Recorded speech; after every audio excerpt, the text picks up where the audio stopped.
So each of those little angles are 16 and 16. All right? And then it also said you have a base of 8. And the base has been cut in half. So you're looking at 4 and 4. That's why. So it should be 4 sine 32. And not sine. Because this is what we're looking for. And that's a Tangent. tangent. Okay? Tangent. The tangent of 16 degrees is equal to the opposite leg, which would be 4, over the adjacent leg, which would be my height.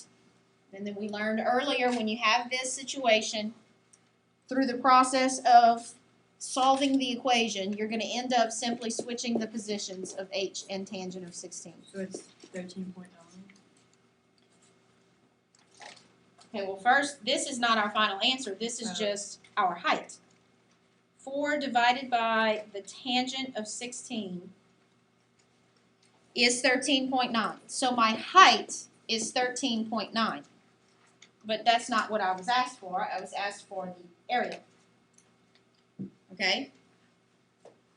Well, the area is equal to 1/2 the base times the height. Well, what's my base of my whole triangle? 8. And the height we just found was 13.9. 13.9. And so if you multiply all that out, you got 55.8. Okay. I don't like it when they have the first. 36.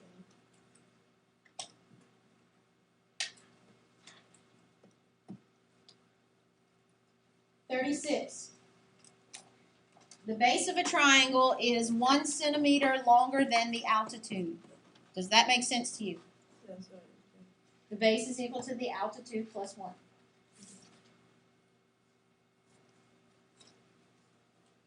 The height we're calling altitude. Okay? Height and altitude is the same thing. It's the perpendicular distance. The area was given to us as 210. 210. All right, we were asked to find the altitude. We're asked to find A. Okay, well, the area of a triangle is 1/2 the base times the height. Now, let's go through our little key and see what we know. Do we know what A is equal to? Yes. Okay, so we're going to substitute that for A. Do we know what B is equal to? A plus 1. Do we know what H is equal to?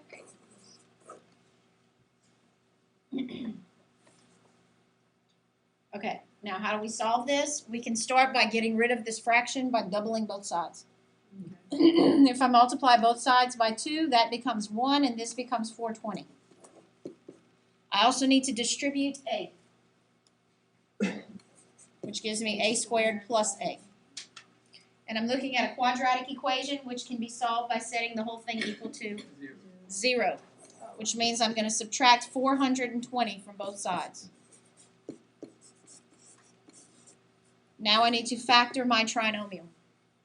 And I need to look for factors of 420 that subtract to give me 1. And that was 21 and 20. Now subtract to get positive 1 means 21 must be bigger than 20. Now, this goes off of our zero product property. If 2 numbers are multiplied together and the answer is 0, one of those numbers was 0, right? So either A plus 21 was equal to 0, which means A would equal negative 21, or A minus 20 was equal to 0, which means A would equal 20. So I have 2 choices for my altitude, a negative number or a positive number. Positive. It's got to be positive because your altitude is a physical distance, and distance is never negative. So that's how they got 20. Oh.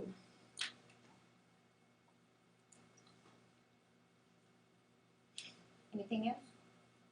27. I understand that I got 40, but do you divide it by 2 to get 20 because it's 2 triangles?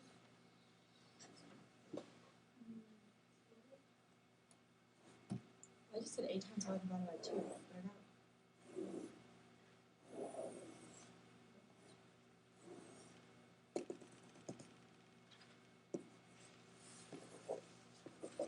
Okay. We were asked to find the area of this triangle as well. The big one was 40 because it was half of 16 plus, times 5, right? Okay.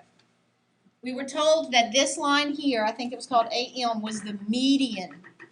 So that means that 16, the base, was split into 8 and 8. All right.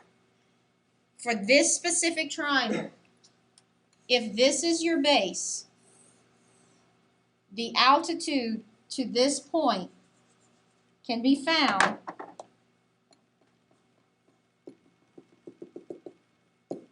by extending that line out and finding the perpendicular distance. So, the height of that triangle was also 5. So, I have a base of 8 and a height of 5. And plugging it into your formula, 1/2 base times height. Now, to get more specific, anytime you draw a median, you've created 2 equal triangles. You've cut it in half.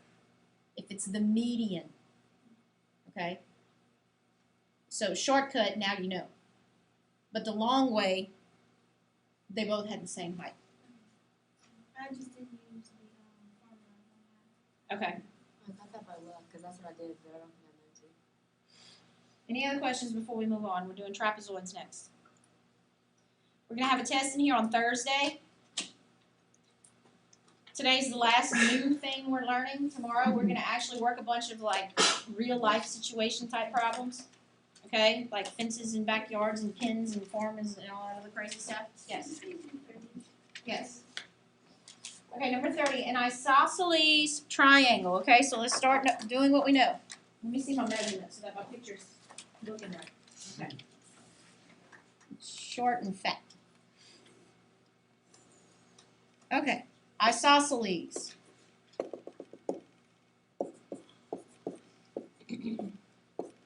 I know this. 5 and 5, the base has been split in half, and the 2 base angles are equal, and we've got 2 right triangles there.